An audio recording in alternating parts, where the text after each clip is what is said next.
तहरीक इंसाफ के रहनुमा अलीम खान फिर से पंजाब काबीना में शामिल हो गए हैं। आज उन्होंने वजारत का हल्फ उठा लिया।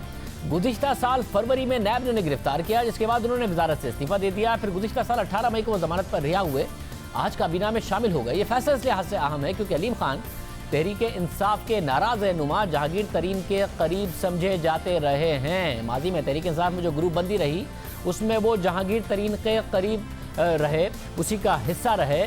आज वज़ीर आज़म ने इस हवाले से फैसला किया और वो काबीना में पंजाब में दोबारा शामिल हुए। एक और फैसला वज़ीर आज़म की तरफ से किया गया। जियो न्यूज़ के ज़राए के मुताबिक वज़ीर आज़म ने वज़ारत ख़ज़ाना से इक़्तिसादी उमूर डिवीज़न वापस ले लिया। वज़ीर आज़म ने खुसरो बख्तियार को वफाकी वज़ीर इक़्तिसादी उमूर डिवीज़न का कलमदान दिया था और अब वो वफाकी वज़ीर बराए वज़ारत इक़्तिसादी उमूर होंगे। पहले वफाकी वज़ारत ख़ज़ाना 3 डिवीज़न पर मुश्तमिल थी, अब ये डिवीज़न उनसे ले लिया गया है, 2 हिस्सों में तकसीम कर दिया गया है। नून लीग पहले ही कह रही थी कि ये तो उल्टा नवाज दिया गया है खुसरो बख्तियार साहब को। तो क्या अकेले इस वक्त जहांगीर तरीन साहब आइसोलेट हुए हैं 25 अप्रैल के बाद भी? क्या उन्हीं के खिलाफ ज़्यादा कार्रवाई हो रही होगी? ये हो क्या रहा है? हमारे साथ आबिद मीर साहब मौजूद हैं। आबिद मीर साहब बहुत शुक्रिया। मीर साहब, अलीम खान साहब तो जहांगीर तरीन साहब के एक अरसे तक करीब समझे जाते रहे, उन्हें वजारत मिल गई, ये क्या हो रहा है? क्या जहांगीर तरीन साहब मुकम्मल तौर पर इस वक्त आइसोलेट हो रहे हैं? देखिए, ये बात दुरुस्त है कि जब 2015 में जस्टिस रिटायर्ड वजीउद्दीन अहमद साहब जो हैं, उन्होंने पीटीआई के अंदर होने वाले इलेक्शन की तहकीकात के लिए एक ट्रिब्यूनल के सरबराह के तौर पर रिपोर्ट लिखी थी, तो उस वक्त उन्होंने यकीनन ये कहा था कि जो पार्टी के अंदर इलेक्शन हुआ था उसमें जहांगीर तरीन, परवेज़ खटक, अलीम खान और 2 और लोग थे। उन्होंने कहा था इनके खिलाफ कार्रवाई की जाए, जिसकी वजह से एक तासुर कायम हुआ था कि अलीम खान और जहांगीर तरीन एक ही ग्रुप में हैं। लेकिन उसके बाद कुछ ऐसे वाक़यात हुए कि जिनसे ये तासुर ज़ायल हो गया और अलीम खान साहब जब मुश्किल वक्त में थे तो उस वक्त बहुत से लोग जो हैं उन्होंने उनका साथ नहीं दिया। और मेरी ज़ाती इन्फॉर्मेशन जो है वो ये है कि पिछले कई महीनों में अलीम खान साहब जो हैं उनको वज़ीर आज़म साहब की तरफ से ये कहा गया कि आप वज़ीर बन जाएं और कुछ और भी मामलात जो हैं उनके वो वज़ीर आज़म के साथ डिस्कस हुए थे। तो वज़ीर आज़म ने तो उनको काफ़ी कंपनसेट करने की कोशिश की, लेकिन जिन लोगों के बारे में तासुर है जी कि वो अलीम खान साहब उनके साथ थे, तो उन लोगों ने अलीम खान साहब की उस तरह हमायत नहीं की जिस तरह के तवक्को की जाती है। मैं खुल के बात कर रहा हूँ कि जो जहांगीर तरीन साहब के बारे में तासुर है कि अलीम खान साहब उनके ग्रुप में थे, हो सकता है कि पहले वो दोनों आपस में बहुत करीब हों, लेकिन बाद में जो पिछले 1-1.5 साल के जो वाक़यात हैं तो उसमें तो मुझे साफ नज़र आता है कि जहांगीर तरीन साहब अपनी सियासत कर रहे थे और अलीम खान साहब अपनी सियासत कर रहे थे। अलीम खान साहब ज़ेर अताब थे और जब वो ज़ेर अताब थे तो उन्होंने तमाम जो मसाइल हैं उनका सामना अपने तौर पे किया। तो अब अगर उनको पंजाब में वज़ीर बनाया गया है तो मैं नहीं समझता कि इसका मतलब ये है कि जहांगीर तरीन साहब जो है उनको अकेला करने की कोशिश हो रही है। लेकिन अब अगर तासुर कायम हो रहा है तो फिर उसमें आप और मैं कुछ नहीं कर सकते।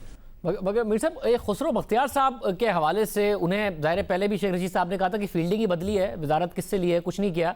अब तो नून लीग पहले भी कह रही थी कि उन्हें वैसे ही नवाज दिया गया है, ज़्यादा अच्छी वजारत दे दी गई, अब तो डिवीज़न भी अलग कर दिया गया। जो खबरें आ रही हैं 25 तारीख के बाद जो सख्त कार्रवाई होगी, तो जहांगीर तरीन साहब कह रहे हैं कि सिर्फ चंद शुगर मिल्स का ऑडिट क्यों हो रहा है, खुसरो RY के ग्रुप की वैसे भी जो खुसरो बख्तियार साहब के भाई की है, जो जिन्होंने सब्सिडी ली उन मिल्स का नहीं ऑडिट हो रहा है। तो ये क्या इस वक्त हो रहा है एग्जैक्टली?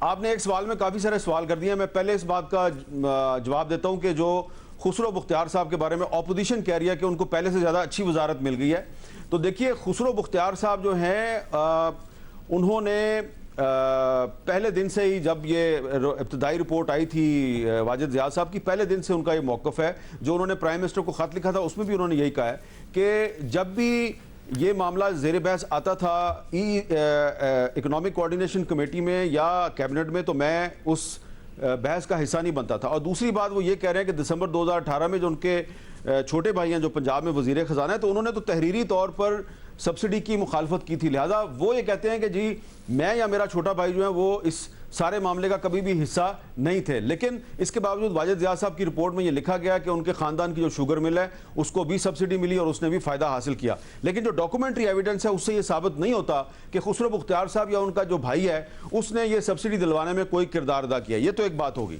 लेकिन ये शवाहिद मौजूद हैं कि जो जहांगीर तरीन साहब हैं उनकी मिलें जो हैं उन्होंने काफ़ी फ़ायदा हासिल किया है। और जहांगीर तरीन साहब का एक पूरा ट्रैक रिकॉर्ड है। जब वो सियासत में आए थे तो उनके पास सिर्फ एक शुगर मिल थी। उसके बाद जब वो परवेज़ मुशर्रफ साहब के दौर में वो मिनिस्टर फॉर इंडस्ट्रीज़ बने तो उस दौर में उनकी 2 नई मिलों में इजाफा हो गया और फिर 2010 में उन्होंने एक और मिल भी खरीद ली थी। तो वो जब भी हुकूमत में होते हैं तो अपना जो ऑफिस है उसकी वजह से एक तासुर कायम होता है, क्योंकि उनकी जो शुगर मिल हैं उनके एसेट्स में इजाफा होता है जब भी वो हुकूमत में होते हैं। तो उसकी वजह से तासुर कायम होता है कि वो अपना जो सरकारी असर और रसूख है उसको अपने बिजनेस इंटरेस्ट के लिए इस्तेमाल करते हैं। अब अगर वो ये कह रहे हैं कि जनाब 9 मिलों में 3 मिलें मेरी क्यों हैं और सिर्फ मुझे टारगेट किया जा रहा है, तो मैं ये समझता हूं कि जब 25 अप्रैल को रिपोर्ट आएगी तो ये तासुर गलत साबित हो जाएगा। एक और भी उन्होंने तासुर कायम किया था कि ये सारी कार्रवाई जो है ये आज़म खान ने करवाई है, ये सारी कार्रवाई जो है इसके पीछे आज़म खान है और वही मुझे टारगेट कर रहे हैं। तो ये उनका तासुर इसलिए गलत कायम हो गया है, गलत साबित हो गया है कि जो अरबाब शहजाद साहब हैं उनको प्राइम मिनिस्टर साहब ने दोबारा स्पेशल असिस्टेंट बना लिया। तो अगर उनको दोबारा स्पेशल असिस्टेंट बना लिया तो अरबाब शहजाद साहब जो हैं वो उनके बारे में तासुर था कि वो जहांगीर तरीन के बहुत करीब हैं, उनके बारे में तासुर था कि आज़म खान साहब के साथ उनके ताल्लुकात ठीक नहीं हैं। तो अगर वो वापस आ गए हैं तो मैं समझता हूँ कि इससे ये दोनों जो थ्योरियाँ हैं ये गलत साबित होती हैं कि जहांगीर तरीन को आइसोलेट करने की कोशिश की जा रही है। क्योंकि अरबाब शहजाद साहब के बारे में मैं ज़ाती तौर पे जानता हूँ कि उनके जहांगीर तरीन साहब के साथ बहुत करीबी ताल्लुकात हैं और आज़म खान के साथ उनके ताल्लुकात ठीक नहीं हैं, जिसका कि सबको पता है और ये कोई सीक्रेट नहीं है इस्लामाबाद में। अरबाब शहजाद साहब की कैबिनेट में वापसी जो है वो जहांगीर तरीन साहब के तमाम नैरेटिव्स को नेगेट करती है, उसकी तरदीद करती है।